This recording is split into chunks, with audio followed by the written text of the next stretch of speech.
Gracias por acompañarnos en este su programa Acceso Directo. Y créanme que está interesantísimo el programa del día de hoy. Nos acompaña el doctor Héctor Cuauhtémoc Hernández Silva. Él pertenece al Instituto Nacional de Estudios Históricos de la Revolución Mexicana y también es autor de una compilación que integra más de 1500 documentos sobre la vida y época de José María Morelos y Pavón. ¿Quién fue José María Morelos y Pavón? Hoy lo vamos a conocer. Doctor, gracias por acompañarnos en su programa. Y pues la pregunta obligada, la pregunta de rigor, ¿quién fue José María Morelos y Pavón? Y algo que se empieza a hablar es descendiente, es afrodescendiente. Háblenos un poquito usted sobre el tema. Bueno, antes le voy a decir quién soy yo.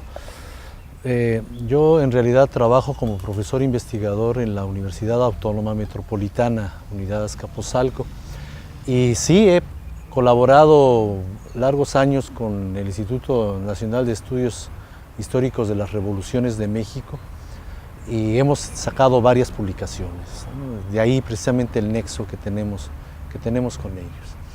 ¿Quién fue José María Morelos y Pavón? Sería mejor hablar quién llegó a ser José María Morelos y Pavón, ¿no? Entrar en las polémicas acerca de las ascendencias de Morelos, si era afroamericano, afromestizo, si era, como dice su acta de nacimiento, español, pues más bien todos nosotros somos construcciones históricas que nos vamos haciendo. Y lo interesante es el camino y las trayectorias que recorrió José María Morelos y Pavón, desde su nacimiento hasta que murió, 50 años de vida productiva, y que llegó a convertirse en el máximo líder de la insurgencia, del movimiento que luchaba por convertir a Nueva España en independiente. ¿Cómo y por qué se vincula a la lucha armada insurgente? Y sobre todo, ¿cuál fue el vínculo que lo une con Miguel Hidalgo y Costilla? Bueno, José María Morelos y Pavón todavía es un periodo que no conocemos bien, el de su infancia, el de su juventud. Él llegó a convertirse en estudiante de bachillerato ya grande, a los 25 años de edad. Y allí, cuando ingresó él al Colegio de San Nicolás a iniciar sus primeros años de estudio de bachiller en artes, en ese momento Miguel Hidalgo era el rector del Colegio de San Nicolás.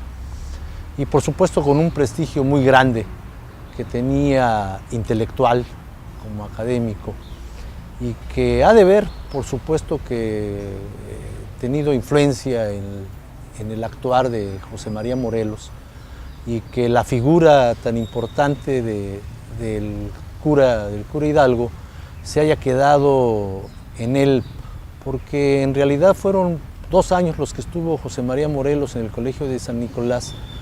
Y casi en el momento en el que pasó él a continuar sus estudios en el Seminario Tridentino de Valladolid, ese mismo año también Hidalgo dejaba de ser rector del Colegio de San Nicolás y se iba hacia un curato.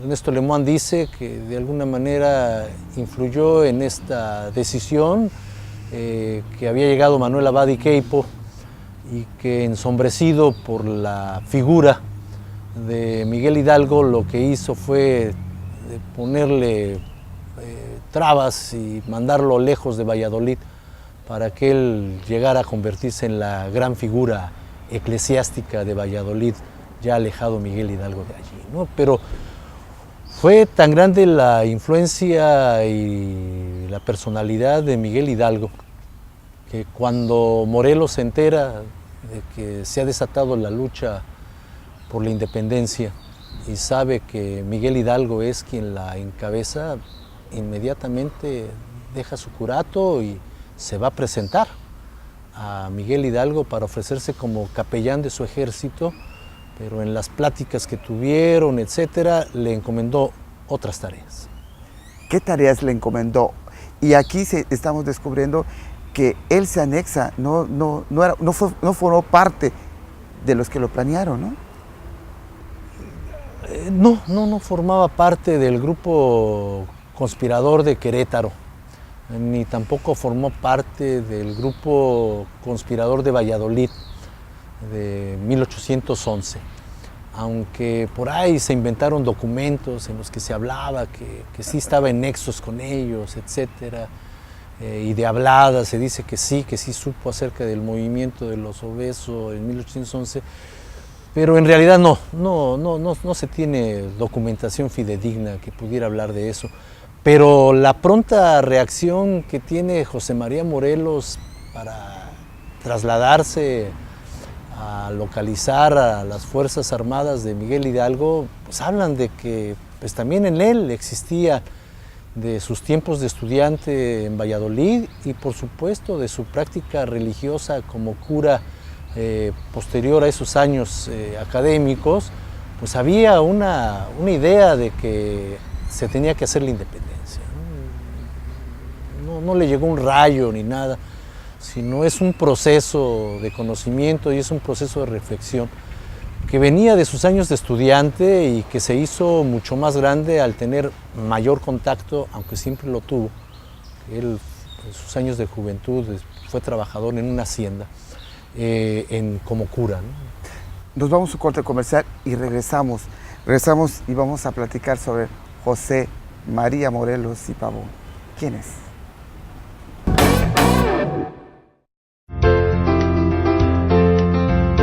Llevamos 14 años siendo la revista de Mérida.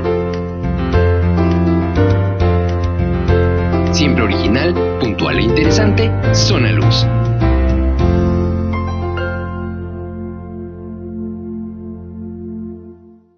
Mucho ganas con tu pago, mucho ganas al pagar, muchos premios y regalos cuando pagas tu predial. Aprovecha los descuentos que de buenos van a estar.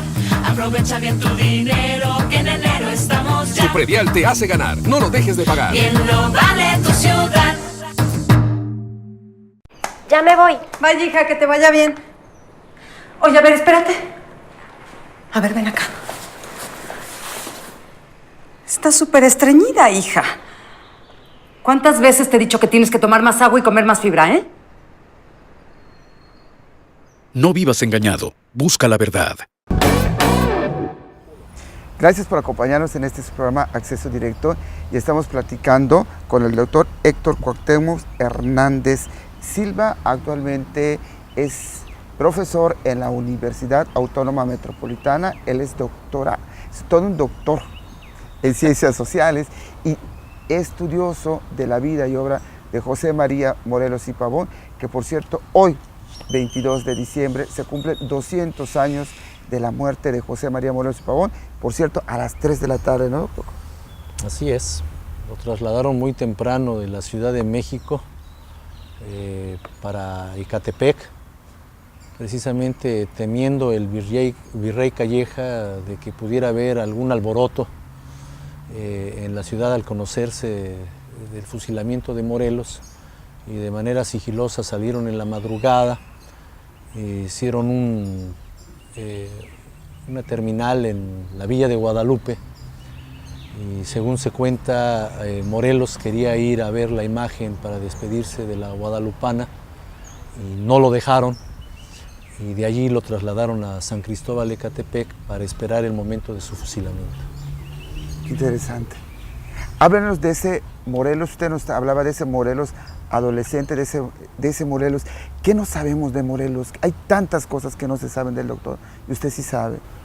Pues tenemos 200 años de estar precisamente rascando en los archivos, buscando datos, buscando documentos que nos pudieran dar información acerca de esos primeros años de Morelos, ya que pues, como una figura común y corriente como todos nosotros, en el momento en que se hacen famosos, importantes, pues se empieza a tratar de buscar, y en esa época pues no había muchos materiales para la gente común para dejar testimonios de ellos, ¿no? Había dudas acerca de dónde había pasado sus años de juventud, de los 14 a los 20 y tantos años, y afortunadamente en 1984 un pequeño documento que se encontró en el archivo de la Casa de Morelos, en la actual ciudad de Morelia, se encontró una hoja en la cual se está estableciendo una cuestión de diezmos de un rancho San Rafael Tahuejo, y su dueño, Felipe Morelos, dice que él no puede firmar y que por no saber firmar va a hacerlo su sobrino José María Morelos. Entonces de ahí pues sabemos que efectivamente él fue allá a trabajar por cuestiones económicas, se fue a trabajar a Tahuejo, no solamente como campesino, sino que precisamente por las letras que le había dado su abuelo, que era profesor de primaria, de primeras letras. Tenía pues, algo que no tenía mucha gente común, es decir, el conocimiento de las letras, de la lectura y de los números, lo cual hizo que se convirtiera, por ese testimonio documental que tenemos, pues en el brazo derecho de su tío y que fuera su administrador y su contador. Se sabe que nació en una familia humilde y no estaba, como platicamos contemplando en el primer momento, que su formación fuera el sacerdocio. ¿Cómo influyó esa decisión, su salto a la carrera política, militar, que lo hace un estratega? Porque es un gran estratega. Bueno, según se sabe, por tradición oral, de que siempre fue la idea de la familia de Morelos de que él fuera sacerdote, ¿no? Una situación muy comprensible porque era una carrera que hacía que pudiera tener una renta permanente y un nivel de vida mucho mejor que los demás, ¿no? Y además con estos pequeños elementos intelectuales que tenía y además este interés que siempre él tuvo por estudiar. Se dice que cuando se traslada a Tahuejo llevaba sus libros y de que en sus ratos libres estudiaba la gramática latina, lo cual hizo que cuando llegó de nueva cuenta a Valladolid y se inscribiera al bachillerato, pues fuera un alumno sobresaliente en latín, ¿no? Tenemos un testimonio documental en que habla que su maestro de latín lo pone por las nubes y le concede el primer lugar de su clase precisamente por su aprovechamiento. El mismo que tuvo durante todo el tiempo que estuvo él, tanto en el Colegio de San Nicolás como en el Seminario Tridentino, ¿no? Al terminar leer sus cursos de filosofía, él sacó primer lugar también de su generación, y al trasladarse a la Ciudad de México para graduarse como bachiller en artes, pues él iba con cartas muy altas académicas, pero siempre las circunstancias económicas hicieron de que ya no continuara el camino de las letras, sino que de manera inmediata se procurara él tratar de conseguirse trabajo eclesiástico. ¿Cuál era el pensamiento de la época, doctor? Bueno, como te comento, los documentos son los que nos van dando pistas al respecto. En el 2013 se encontró un impreso de un acto académico de 1795 firmado por José María Morelos. Al principio se pensó que era la tesis de bachillerato de Morelos y que siempre se anduvo buscando algún rastro sobre ello y no se habían localizado, y en el Colegio de Jalisco se encontró este impreso en una miscelánea de impresos coloniales. Y esto ha dado un giro total a lo que sabíamos acerca de la juventud de Morelos y de su etapa como estudiante. Yo estoy participando en este trabajo de exploración sobre este impreso. Va a salir en los 2 siguientes meses del 2016. Y allí pues se han encontrado datos muy importantes que si quieres luego los comentamos. Claro que sí, nos vamos a un corte comercial y regresamos. Vamos a hablar de José María Morelos y Pavón. US Polo te consiente más que nunca, con descuentos del 30% en toda la tienda y el 50 al 70% de descuento en prendas seleccionadas, válido hasta el 31 de agosto o agotar existencias. Nos encontramos en Plaza Altabrisa, a un costado de los cines. US Polo piensa en ti. Mucho ganas con tu pago, mucho ganas al pagar, muchos premios y regalos cuando pagas tu predial. Aprovecha los descuentos que de buenos van a estar. Aprovecha bien tu dinero, que en enero estamos ya. Tu predial te hace ganar, no lo dejes de pagar. Bien lo vale tu ciudad.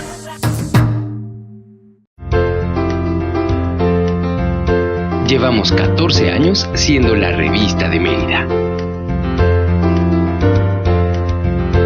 Siempre original, puntual e interesante, Zona Luz.